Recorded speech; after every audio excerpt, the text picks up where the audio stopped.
Cada año hay un retiro. Ya lo sabemos. Empiece ya a ahorrar. Claro. Que empiece ya a comprarse un marrano a propósito. Póngale al marrano retiro. El marrano se llama retiro. Y empiece a llenar ese choncho para el retiro del próximo. Y no se lo pierda. Porque de verdad son tiempos de gran bendición. Yo, de las cosas que más me gocé y me alegré fueron de los bautismos. 4 varones. Yo le dije al pastor, 4 varones, eso hace como 12 mujeres. 4 varones, gloria a Dios.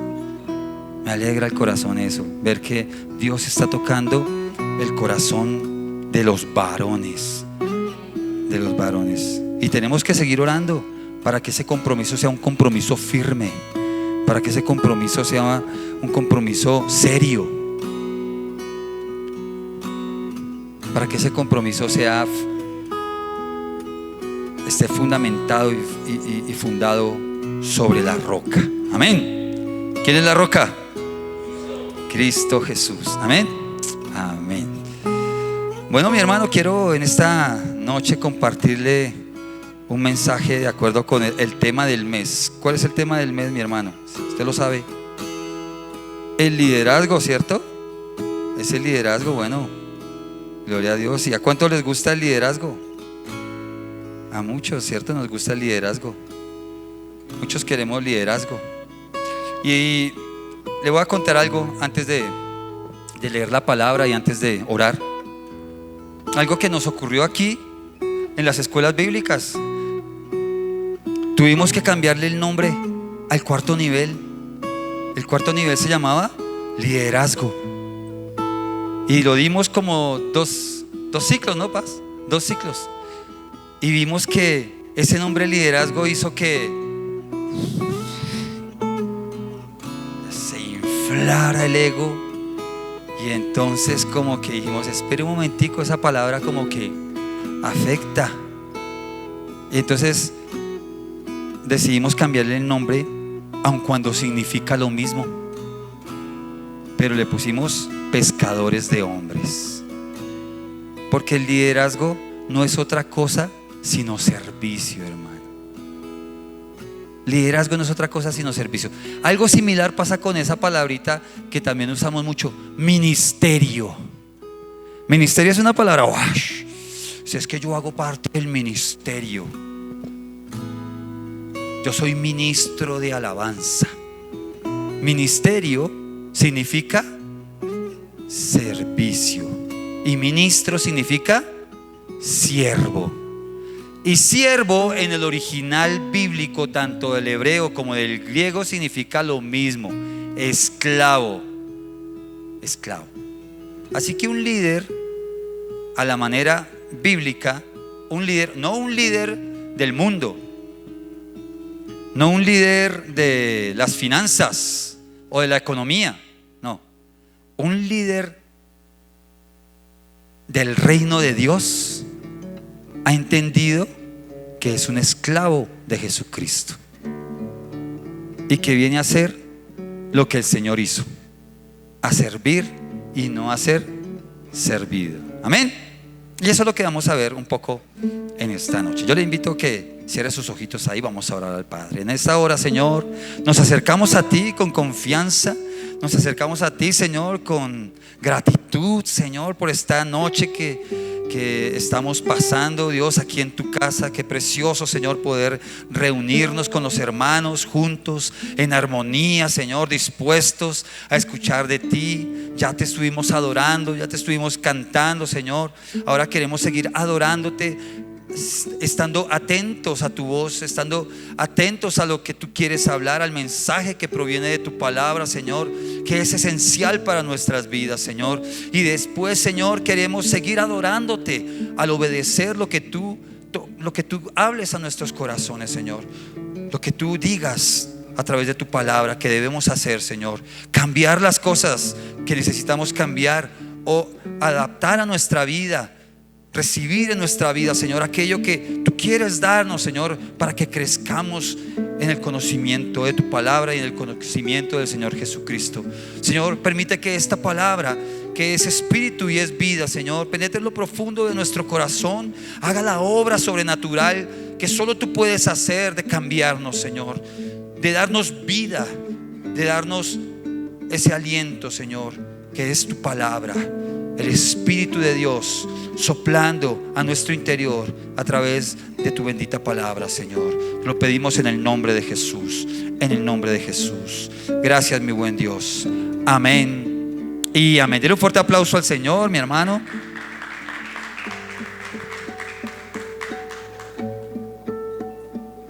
Bueno, el tema que me corresponde en esta noche es las funciones de un líder. Y le puse como título al mensaje: muchos en uno. Muchos en uno. Y ya se va a dar cuenta por qué se llama así. Porque realmente son muchas funciones las que podemos desempeñar dentro del liderazgo, pero en un solo cuerpo. El cuerpo de Cristo, que es la iglesia. Así que yo le invito que por favor vaya conmigo a la palabra y vamos a comenzar. Creo que vamos a tratar mucho hoy la carta del apóstol Pablo a los Efesios, donde él nos habla mucho acerca de esas funciones del siervo de Dios dentro del cuerpo de Cristo, pero también hace muchas referencias y da muchos ejemplos a la vez con el hogar, con la familia, con el esposo y con la esposa. Entonces, hablando del esposo, el apóstol Pablo dice en el capítulo 5, versículos 25 al 27, dice así: maridos, amad a vuestras mujeres, así como Cristo amó a la iglesia y se entregó a sí mismo por ella, para santificarla, habiendo purificado en el lavamiento del agua por la palabra, a fin de presentársela a sí mismo una iglesia gloriosa, que no tuviese mancha, ni arruga, ni cosa semejante, sino que fuese santa y sin mancha. Amén. Entonces, hablándole a los esposos, a los maridos, el Señor da una ordenanza a través del apóstol Pablo y pone una vara bastante alta. Si usted es esposo y es marido en su hogar, en su casa, pues déjeme decirle que Dios a través de su palabra pone un estándar muy alto para nosotros como líderes dentro de nuestro hogar. Y ese estándar comienza en cómo nosotros amamos a nuestras esposas. Y ese estándar, ese ejemplo a seguir es Cristo amando a la iglesia. Cristo amando a la iglesia. Hermano, pues ahí ya estamos en problemas, porque ¿cómo amó Cristo a la iglesia? Primero que todo, tengamos en cuenta, Cristo amó a la iglesia, ¿sí o no? O sea, ¿Cristo lo ama a usted? Me ama a mí, ¿cierto? Ama a su hermano, el que tiene ahí al lado, el que tiene atrás. Cristo le ama tanto, me ama tanto, que dice ahí en la palabra que se entregó a sí mismo. ¿Por quién? Por la iglesia, por mí. Se entregó a sí mismo por mí. Ese es el talante de amor que Cristo tuvo por su iglesia. Ese es el nivel de amor que Dios espera que nosotros como esposos tengamos con nuestras esposas, ¿cierto? Lo mismo que cuando éramos novios. Cuando éramos novios, entonces llegábamos ¿hasta dónde? Hasta donde nos tocara, ¿sí o no? Y podía ser el barrio más peligroso, podía ser la noche más oscura, podía venir una gallada, podía ser como sea, pero ahí estaba uno, ¿cierto? Poniendo el pecho porque está dispuesto a dar la vida por su novia. Pero después se casa y me acompañas a comprar el pan. Ay, no, vaya usted sola. ¿Qué pasó ahí? ¿Qué pasó? Entonces no, estar dispuestos a amar a la esposa como Cristo amó a su iglesia, al nivel que Él se entregó a sí mismo por ella. con un propósito. Y dice ahí, santificarla, purificarla en el lavamiento del agua. ¿Por qué? Por la palabra. Mire, este libro nos limpia, nos purifica, nos santifica. Si usted está teniendo una mente sucia, arrepiéntase, pídale perdón al Señor y vaya a la palabra, lea palabra, busque la palabra, memorice palabra, aprenda palabra, y va a ver cómo se le empieza a limpiar la mente. Se lo está diciendo uno que tenía una bien cochina y una boca bien sucia, pero que a través de la palabra fue purificándose ese lenguaje, limpiándose esa mente, a punto que cuando uno ve, escucha una mala palabra, uno le rechinan los oídos o le arden los ojos, no la soporta.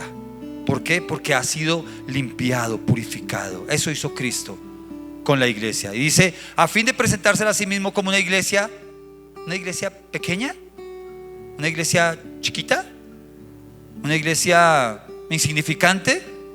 No, dice ahí una iglesia gloriosa,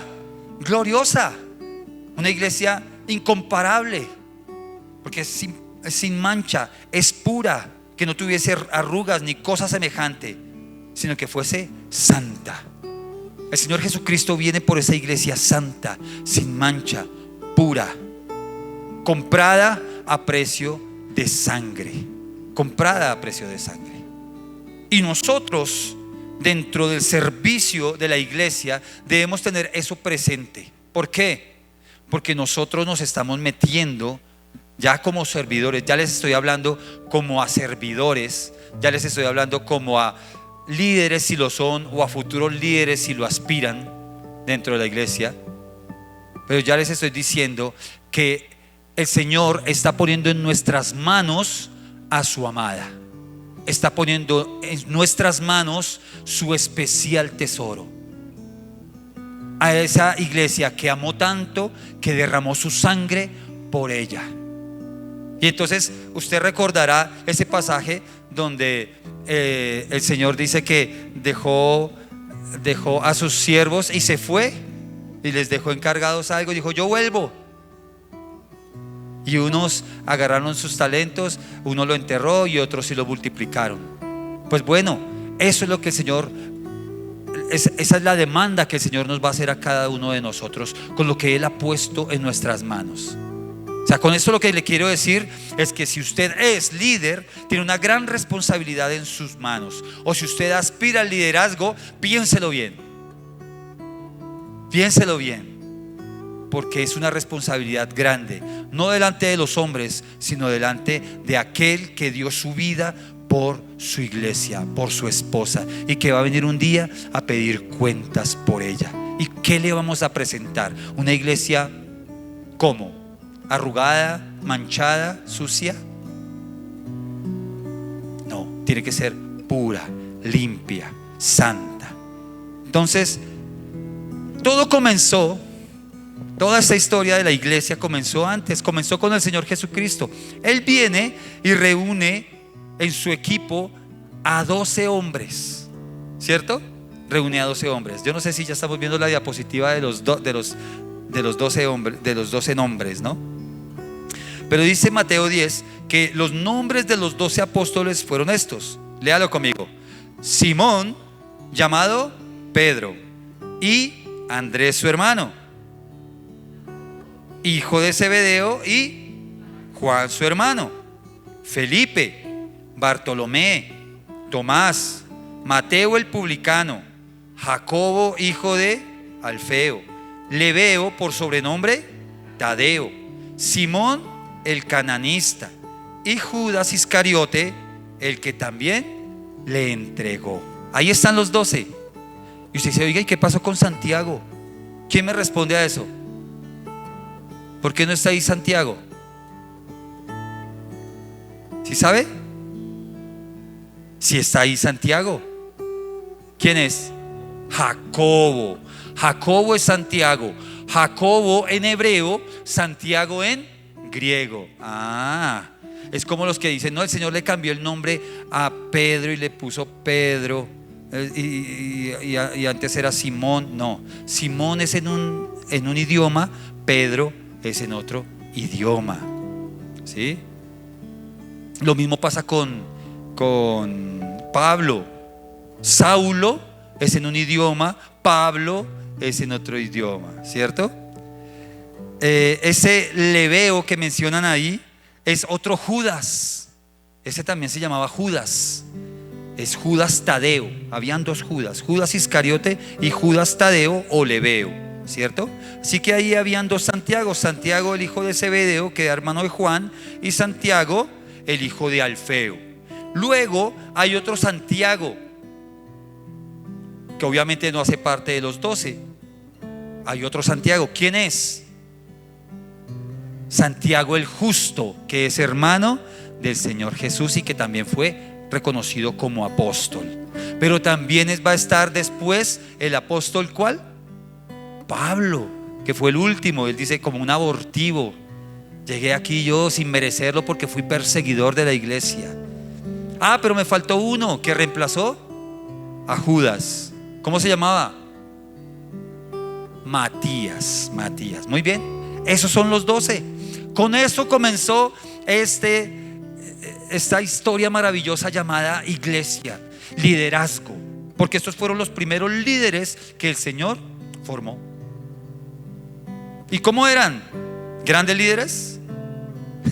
No, era gente, dice, pero ¿qué pasó con estos? Estos luego no eran gente del vulgo.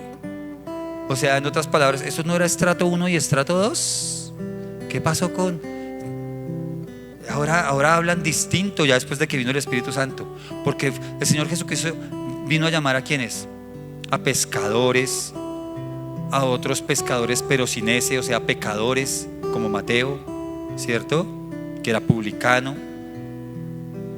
No mencionan, bueno, otros oficios que ocuparan ahí, ¿cierto? Bueno, ese Bartolomé posiblemente sea Natanael, ¿cierto? Natanael, el que dijo, ¿podrá salir de Galilea algo bueno?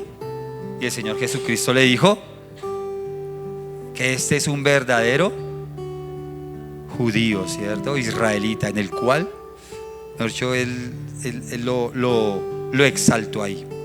Y bueno, y empieza la historia del liderazgo y arranca con estos hombres. Hombres que, como veíamos en el retiro, les hablaba un poquito en el retiro, era lo vil y menospreciado, ¿cierto? Era esa gente que habían rechazado o que de pronto ni siquiera nadie había vuelto a ver, ¿cierto? Pero el Señor los vio y los escogió, como también veíamos en el retiro. Los vio y los escogió y dijo, ustedes van a ser ahora pescadores de hombre, caminen. Y empezó a formarlos, a guiarlos, a llevarlos por toda la senda y el camino que él había trazado ya dentro del ministerio. Un ministerio precioso, glorioso, que él empezó a enseñarles a sus discípulos a través de ¿qué? Del ejemplo. Aprendan de mí, les dijo. Aprendan de mí, que soy manso y humilde. O sea, ustedes como que no son muy mansos y humildes. Aprendan de mí, síganme. Y les enseñó todas las cosas. Les empezó a enseñar cómo orar. Señor, enséñanos a orar. Cuando oren, oren de esta manera: Padre nuestro que estás en los cielos, ¿cierto? Señor, ¿y cuántas veces debo perdonar? ¿7 veces? No digo que 7 veces, sino hasta 70 veces 7. Señor, muéstranos al Padre. ¿Cómo así? Todo este tiempo, ya casi 3 años y medio, y no han visto al Padre. El que me ha visto a mí, ha visto al Padre. Y muchas cosas que les enseñó el Señor, y que les enseñó no solamente con sus palabras, sino también con sus acciones, con su ejemplo, sobre todo con su ejemplo. Aprendan de mí. ¿Cada cuánto subía el Señor al monte a orar? ¿Cada cuánto? Cada rato se la pasaba allá en la montaña orando. Y hasta el último momento les tuvo que decir a ellos: ¿no han podido orar ni una hora? Caminen, oren, velen, para que no entren en tentación. Y nos sigue diciendo eso hoy en día. Cuando nosotros le decimos: Señor, Señor, yo anhelo tu gloria, anhelo tu poder, el Señor nos va a seguir diciendo: ora, ora, vela, busca mi rostro, buscadme y viviréis. Eso seguirá siendo así, porque eso espera Él de aquellos que Él ha visto y ha escogido. Los ha llamado para ser líderes dentro de su iglesia y espera de ellos que sigan su ejemplo. Entonces surge la pregunta: bueno, y como líder o futuro líder aquí en la iglesia, ¿cuál es mi función dentro del cuerpo de Cristo? ¿Se ha preguntado usted eso? ¿Cuál es mi función aquí en la iglesia? ¿Qué es lo que yo he sido llamado a hacer dentro del cuerpo de Cristo? Bueno, pues podríamos primero dedicar un momentico a hablar de cosas que no nos ha llamado el Señor a hacer dentro del cuerpo de Cristo. A ver, una. Yo hasta acá no escucho. ¿Fuerte? ¿Alguien? ¿No? Una cosita que el Señor no nos haya llamado a hacer en el cuerpo de Cristo: a chismosear. ¿A chismosear nos ha llamado el Señor al cuerpo de Cristo? No. ¿A meternos en la vida del hermano? No. O a, peor aún, a hacer volar la imaginación. No. No. Eso no nos ha llamado el Señor. ¿A dividirnos nos ha llamado el Señor en el cuerpo de Cristo? No. No. Porque somos un cuerpo. ¿Nos ha llamado el Señor de pronto a correrle el butaco a alguien? Uy, ese puesto de liderazgo está como chévere, y le corre el butaco a ver si yo me lo puedo ganar. Así como en las fiestas, en las piñatas que ponen el jueguito de las sillas, a ver quién se gana la silla, y quedan dos y ahí está solo la silla, y a ver quién le corre el butaco a quién. ¿A eso nos ha llamado el Señor, a correr el butaco a alguien en el cuerpo? No. No. ¿A criticarnos unos a otros? No. ¿Cuál será entonces nuestra función dentro del cuerpo de Cristo? Bueno, pues entonces vamos a la palabra. Ahora sí, en Efesios capítulo 4, ahí mismo un capítulo antes, vamos a leer 3 versículos, y a través de esos 3 versículos vamos a desglosar nuestra enseñanza en esta noche, donde el apóstol Pablo le habla a los efesios acerca de cuál es la función de nosotros dentro del liderazgo, cuál es nuestra función, qué nos ha llamado el Señor a hacer dentro de nuestro ministerio, y responder a esa pregunta: ¿cuál es mi función como líder o como futuro líder? Se la voy a leer en la NTV, Nueva Traducción Viviente. Dice: Cristo dio los siguientes dones a la iglesia: los apóstoles, los profetas, los evangelistas y los pastores y maestros. Ellos tienen la responsabilidad ¿de qué? De preparar al pueblo de Dios para que lleve a cabo la obra de Dios y edifique la iglesia, es decir, el cuerpo de Cristo. Ese proceso continuará hasta que todos alcancemos tal unidad en nuestra fe y conocimiento del Hijo de Dios, que seamos maduros en el Señor, es decir, hasta que lleguemos a la plena y completa medida de Cristo. Entonces ahí hay unos tips bien interesantes, unos tesoros que el Señor nos ha dejado, que nos enseñan acerca de cuál es esa función que nosotros debemos tener, y lo vamos a desarrollar a través de 3 preguntas. Bueno, primero que todo, ¿quién fue el que hizo que nosotros seamos llamados al ministerio? ¿Quién lo hizo? ¿Quién nos llamó? Cristo, dice ahí, ¿cierto? El versículo 11 dice que Cristo dio los siguientes dones a la iglesia. Ahora, quiero decirle que estos 5 dones, y que algunos consideran que son 4, ¿por qué consideran que son 4? Porque unifican maestros con pastores. El maestro y el pastor, si se da cuenta, ahí está unificado. Algunos consideran que son 4 los ministerios. Nosotros podemos decir que son 5. ¿Cuáles? Apóstoles, profetas, evangelistas, pastores y maestros. Son ministerios o son dones que el Señor ha estipulado. ¿Listo? Pero no son los únicos. No son los únicos. Realmente, si alguien pertenece al cuerpo de Cristo, ha sido llamado a servir. Eso también lo mencionamos en el retiro, ¿cierto?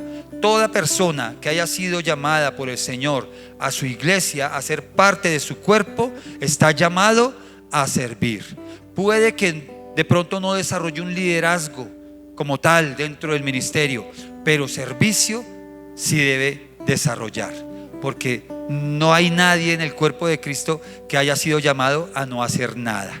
Todas las partes dentro del cuerpo tienen una función.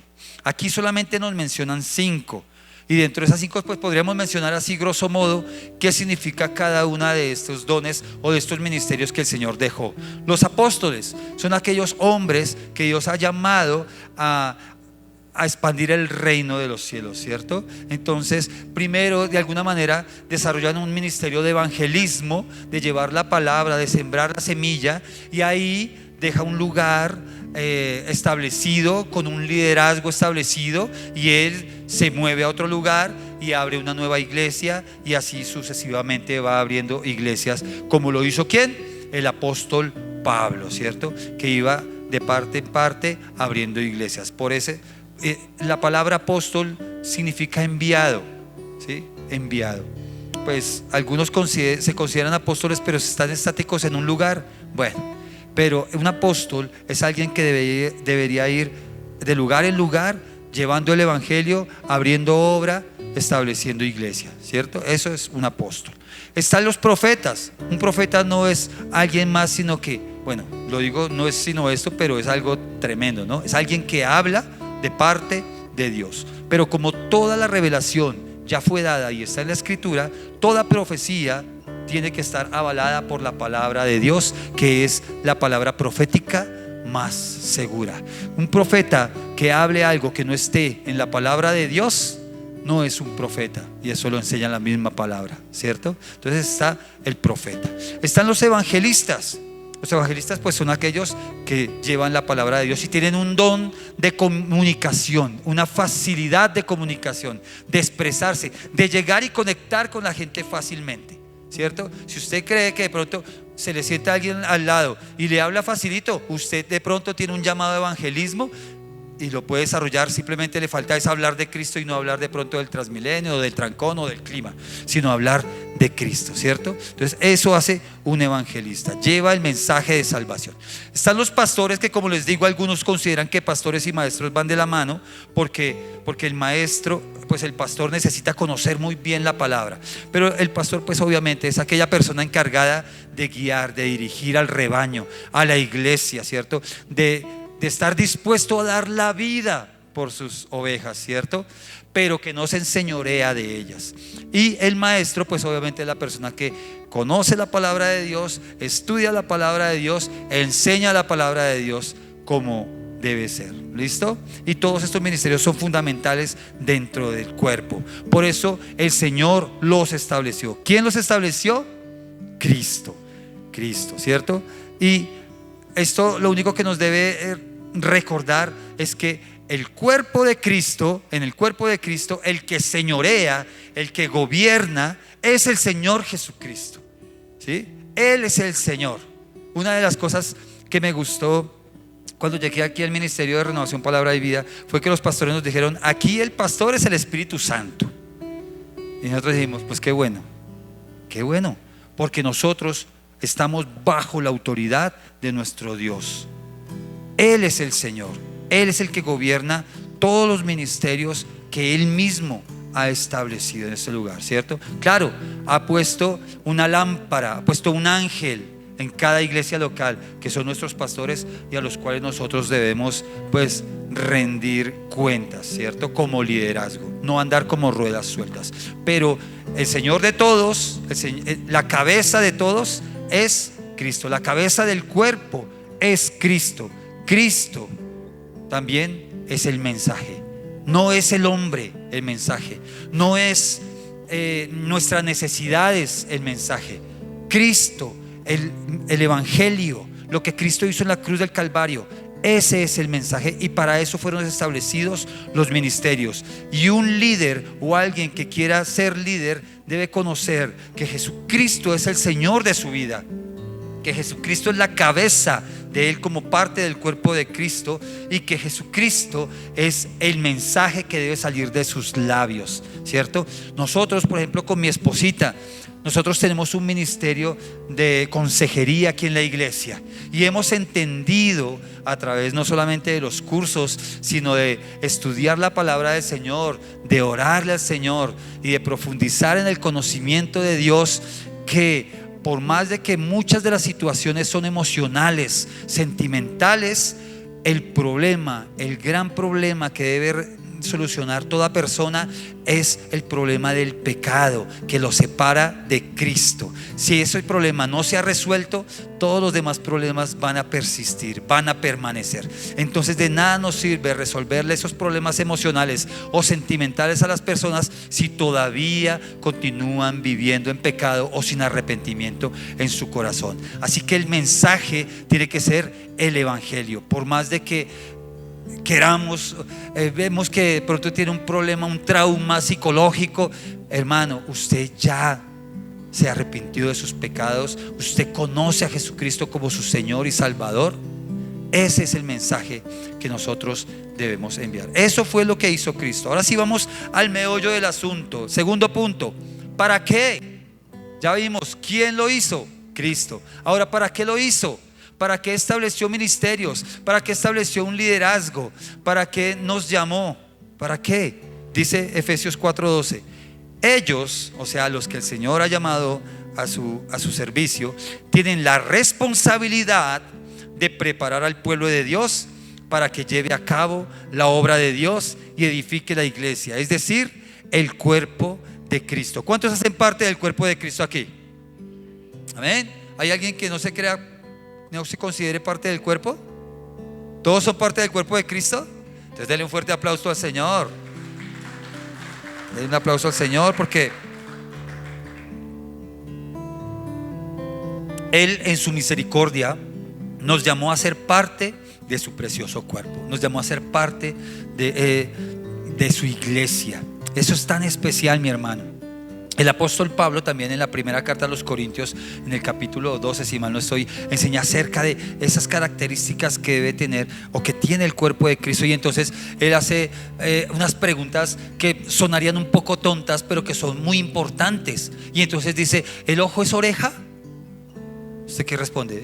¿El ojo es oreja? Pues no. Pero es que, hermano, hay ojos que quieren ser orejas. Hay manos que quieren ser pies. Y no, así no es. Si nosotros hemos sido llamados a hacer algo dentro del ministerio, pues hagamos eso que el Señor nos ha llamado a hacer, y no pretendamos ocupar el puesto que no nos corresponde, porque entonces estaríamos deformando el cuerpo. Imagínese que ya el cuerpo tenga 2 manos y usted quiere hacer otra mano más, un cuerpo con 3 manos, y si ya son 2 hermanitos los que quieren eso, entonces ya se va volviendo eso como un pulpo. No, y es el cuerpo de Cristo. Y muchos se frustran por eso. Yo no sé si usted conoce la canción del payaso de Marcos Vidal. ¿Sí la ha escuchado? En esa canción del payaso mencionan algo así de un hombre que quería algo, que él anhelaba algo porque no le gustaba lo que hacía. Él era el payaso del circo, pero a él no le gustaba ser el payaso del circo porque se burlaban de él todo el tiempo. Pues era el payaso, ¿no? Pero él lo que quería hacer era el trapecista. Entonces eso le hace recordar a uno personas que dicen: ay, pero en serio, yo soy el encargado de recoger la ofrenda. No, pero yo lo que quiero es cantar.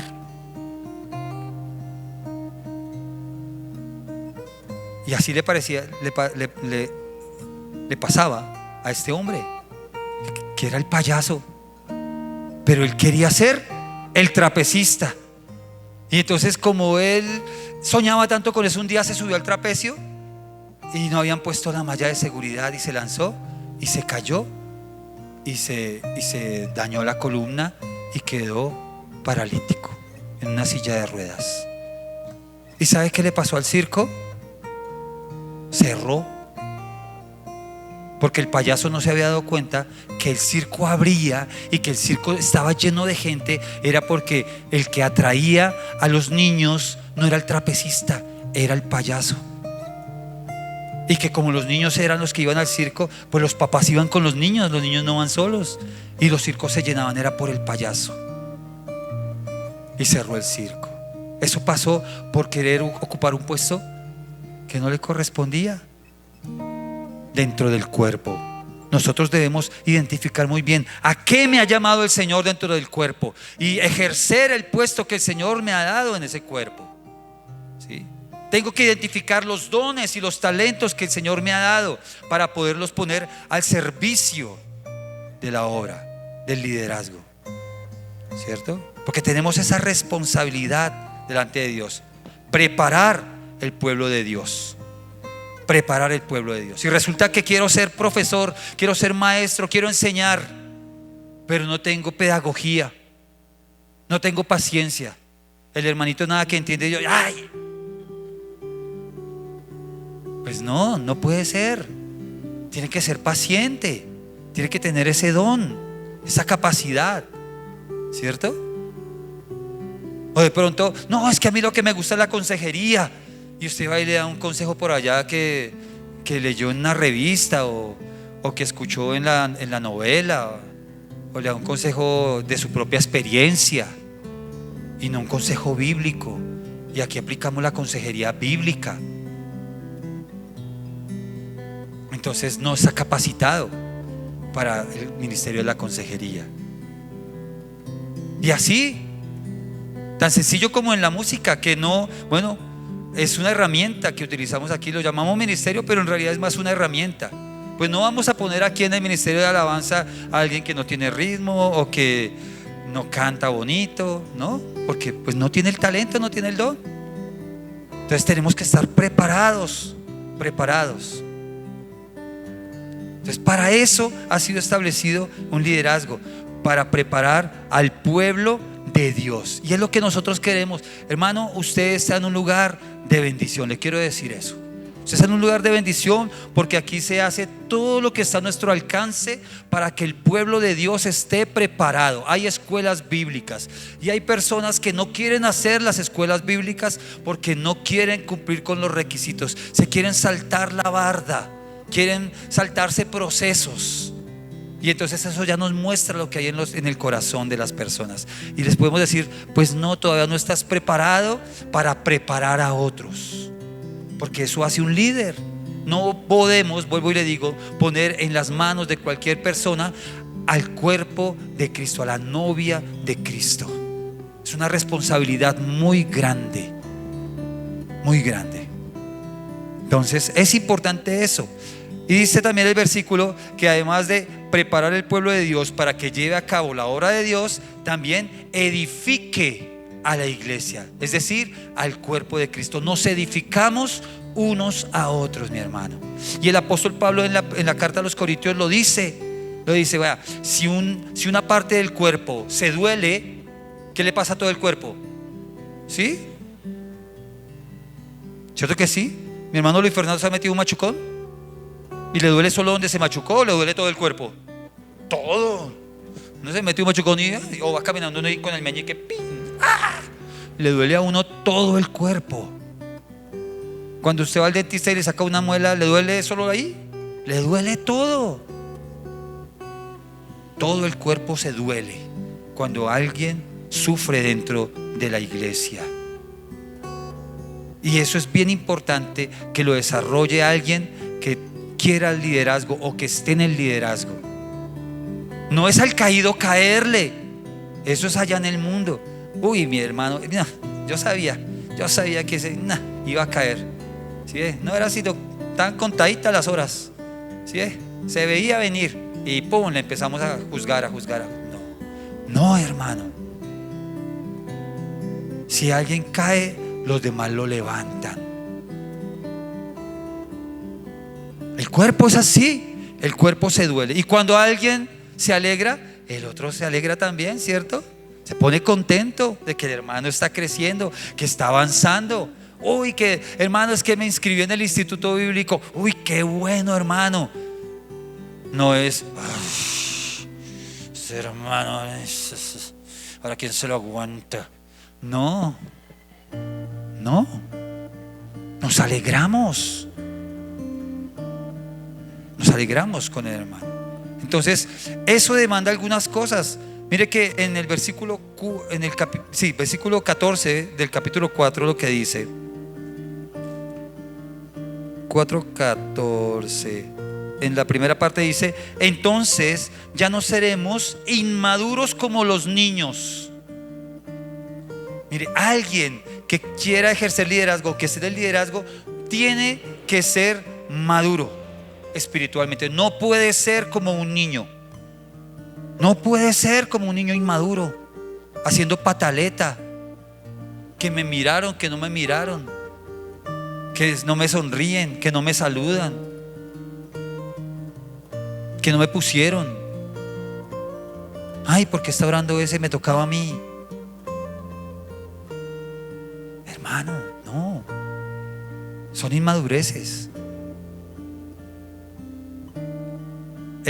Me acordé que a Moisés le llegaban todos los casos y Moisés estaba hasta aquí, ¿cierto? Tanto que tuvo que descuidar su propia familia, y llegó Jetro con la hija y con los nietos, ¿cierto? Y le dijo: oiga, vea su familia, acuérdese que usted tiene una familia. No, es que estoy, pero vea, full. Y dijo: no, es que usted está haciendo las cosas mal. Delegue a otros las bobaditas, lo estoy parafraseando. Deleguen a otros las tonterías y usted ocúpese de las cosas gruesas, de lo pesado.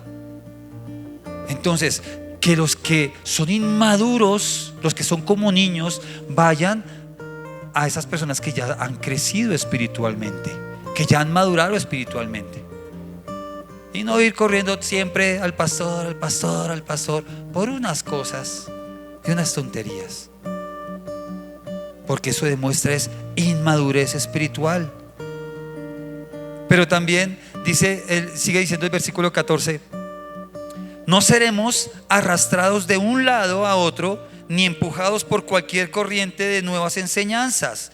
No nos dejaremos llevar por personas que intenten engañarnos con mentiras tan hábiles que parezcan la verdad.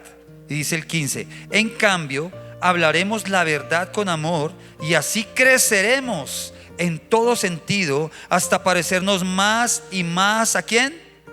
¿A quién?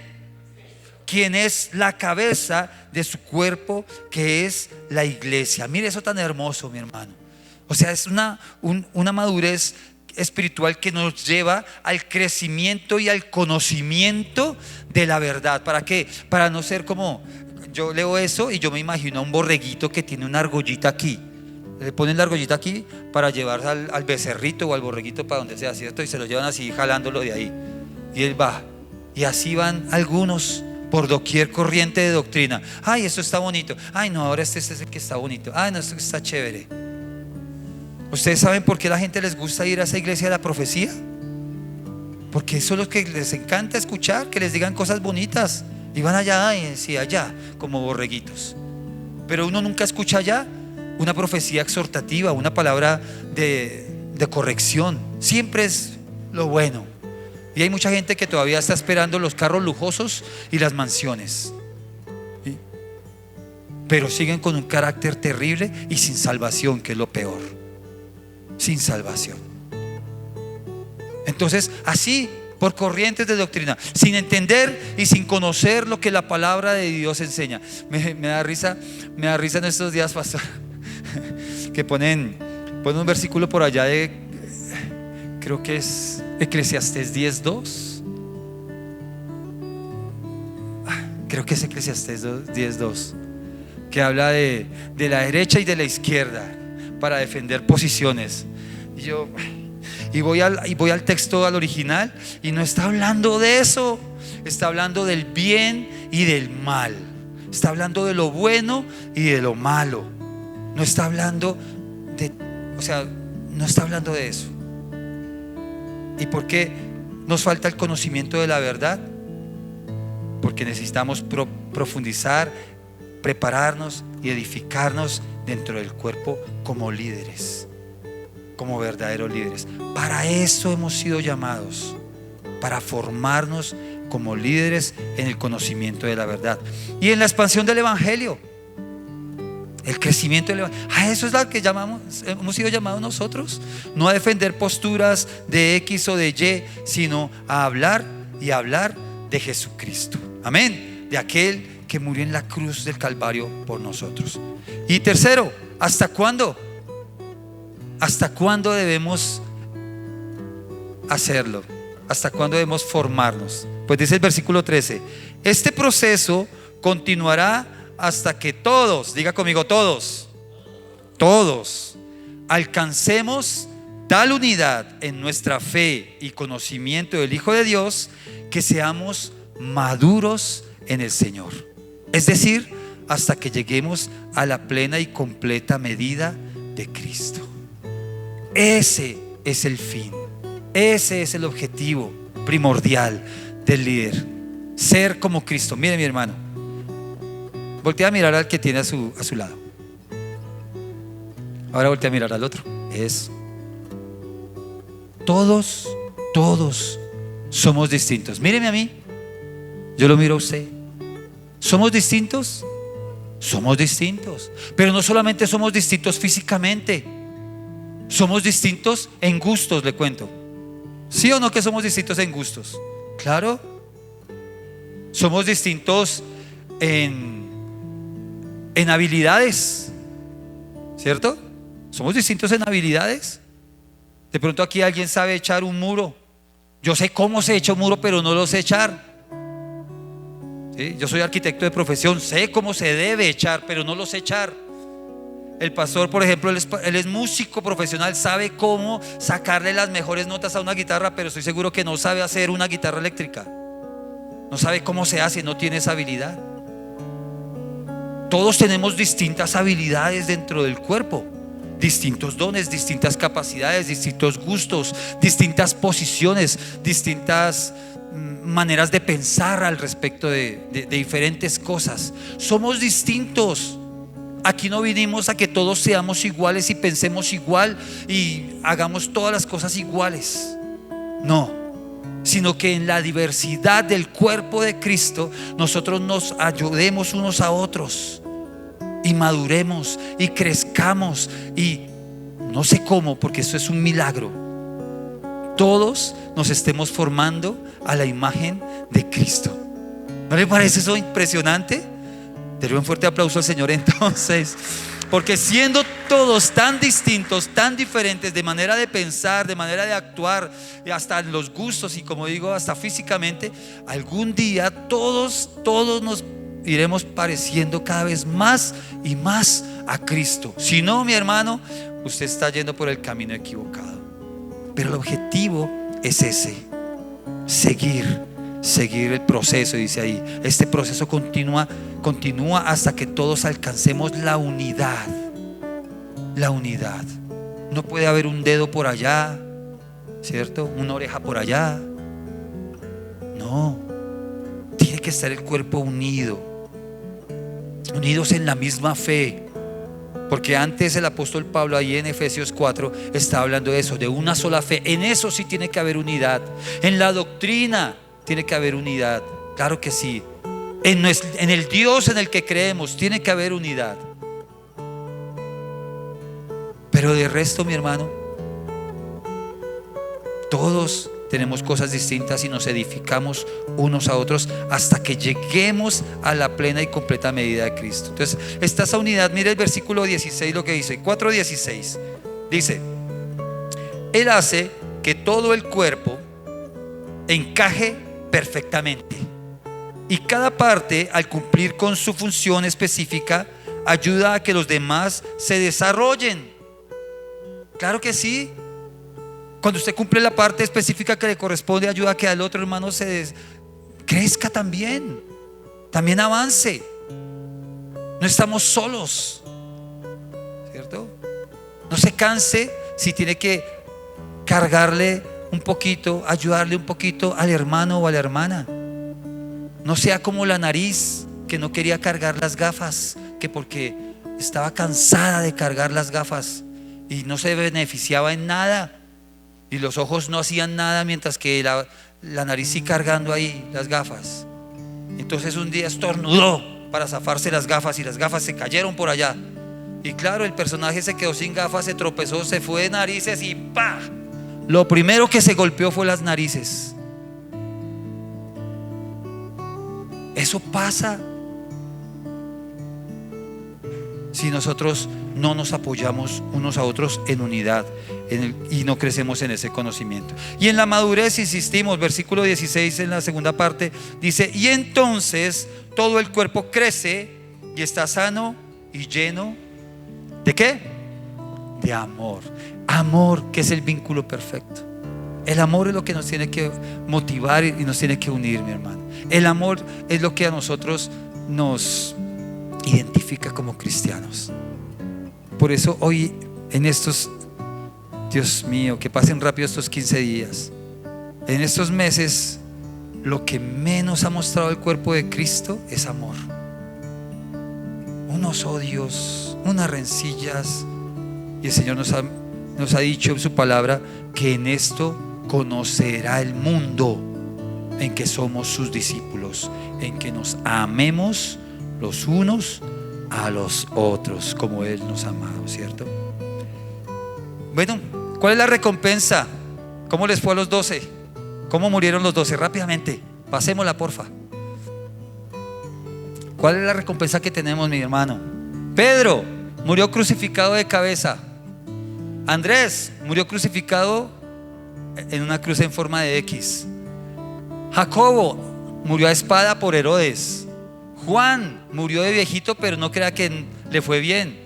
Sufrió quemaduras seguramente porque fue echado en aceite hirviendo, fue torturado y sobrevivió y murió de viejito. Felipe fue decapitado. Bartolomé fue azotado hasta morir. Tomás fue atravesado por una lanza. Mateo fue muerto a espada en Etiopía. Jacobo fue apedreado. Judas Tadeo o Leveo fue martirizado. Simón, el celote, fue aserrado. Matías fue apedreado y decapitado. Jacobo fue arrojado de una torre. Ese Jacobo es el hermano del Señor Jesús. Y Pablo, el apóstol Pablo, fue torturado y decapitado. No le quiero decir pinchar el globito, ¿no? Pero pues esas son las recompensas de los apóstoles, de los líderes de la iglesia primitiva. El Señor ha prometido que Él estará con nosotros hasta el fin, todos los días, ¿sí? Estará con nosotros. Y Él no es deudor de ninguno. Y Él nos dará a cada uno conforme a lo que Él tiene establecido, por el servicio que nosotros desarrollemos dentro de su iglesia y por el cuidado que tengamos por su iglesia. En conclusión, mi hermano, le parafraseo un poquito el versículo 16 de esta manera: sigamos la verdad en amor y crezcamos en el conocimiento de Cristo como nuestra cabeza, que como un cuerpo bien unido entre sí nos ayudemos mutuamente, cumpliendo las funciones que nos corresponden, preparándonos para crecer espiritualmente y edificarnos en amor. A eso nos ha llamado el Señor. Amén. Denle un fuerte aplauso al Señor y póngase de pie, por favor. Póngase de pie, por favor. Vamos a orar. Aquí le resumí un poquito el nivel 4 de liderazgo, lo cual no quiere decir que usted no lo va a hacer cuando le corresponda. Pero el Señor nos ha llamado en su misericordia a servirle, y creo que eso es de los privilegios más preciosos. Cuando yo conocí al Señor, algo que yo le dije a Dios: Dios, yo no estoy aquí para sentarme. Yo no estoy aquí para sentarme. Y hoy es 10. En 6 días cumplo 30 años de estar en los caminos del Señor. 30 años de no estar sentado, sino de servirle a Dios, porque a eso nos llamó Él. Nos vio y nos escogió desde antes de la fundación del mundo. para alabanza y gloria de su nombre. Y dice ahí, y para incluso predicarle a los principados y potestades les dio la autoridad a la iglesia. Qué precioso, qué privilegio, hermano. Entonces prepárese adecuadamente, haga los pasos dé los pasos que tiene que dar, cumpla con los procesos que tenga que cumplir. Usted se va a dar cuenta, entre más largas le dé, más se va a demorar, pero usted arranca y en menos de lo que piensa ya está cumpliendo. Mire, yo ya llevo aquí 3 años con mi familia, ha sido una bendición. Y yo me digo, ¿y a qué horas? ¿A qué horas? El tiempo pasa rápido. Prepárese, porque hemos sido llamados para la obra del ministerio y para presentar una iglesia sin mancha y sin arruga delante del Dios vivo. Amén. Amado Dios, te damos gracias, Señor, en esta noche por tu gran amor y misericordia, Señor. Y te pido perdón, Señor, o te pedimos perdón, Señor, si acaso hemos hecho lo que no conviene, si hemos hecho lo que no está de acuerdo con tu palabra, Señor, lo que tú has establecido. Si tal vez en nuestro afán de avanzar, Dios, le hemos hecho daño a tu cuerpo.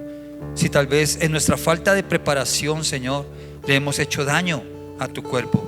Si tal vez, Señor, en nuestra falta de carácter le hemos hecho daño a tu cuerpo, Dios, le hemos hecho daño a tu amada, a tu iglesia.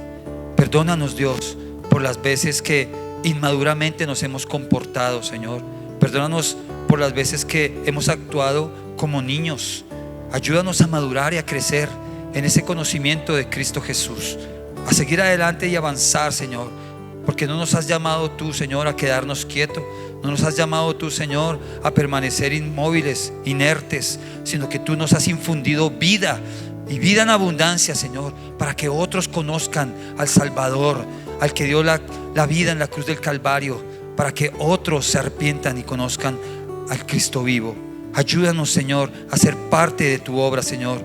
No sabemos, Señor, si como evangelistas, si como apóstoles, como profetas, como maestros o pastores, Señor, o tal vez en el servicio tras bambalinas, Señor. Como tú quieras, Dios, aquí estamos. Que los dones y las capacidades que tú nos has dado, Señor, estén siempre a tu servicio, Señor. Estén siempre dispuestos, Señor, a darte a ti lo mejor. Señor, que sea que tengamos 15, 20, 30, 50, 60 años, Señor, te sirvamos con todas las fuerzas que tengamos, Señor, sean muchas o sean pocas, Señor. Te sirvamos con todo el deseo de nuestro corazón, Señor. Que anhelemos tu casa, que anhelemos estar en tus atrios, Señor. No porque sea solamente el domingo y nos puedan ver las multitudes, sino aún un miércoles o un martes, Señor, que podamos estar también en tu casa, humillados, sirviéndote, Señor, rendidos delante de ti, dándote a ti la gloria y la honra de todo nuestro corazón. Úsanos, Señor, de la manera que tú quieras, Señor. Sorpréndenos, Señor, de una manera especial, sobrenatural. Dios, llévanos más allá de nuestros pensamientos, de nuestras emociones, sentimientos, Señor. Dios, llena nuestra boca, que nosotros solamente tengamos que abrirla y que otros conozcan que Jesucristo es el Señor. Ayúdanos, Padre eterno, a hacer esos instrumentos tuyos en esta generación para expandir el evangelio a todas las naciones, en el nombre de Jesús. Gracias, amado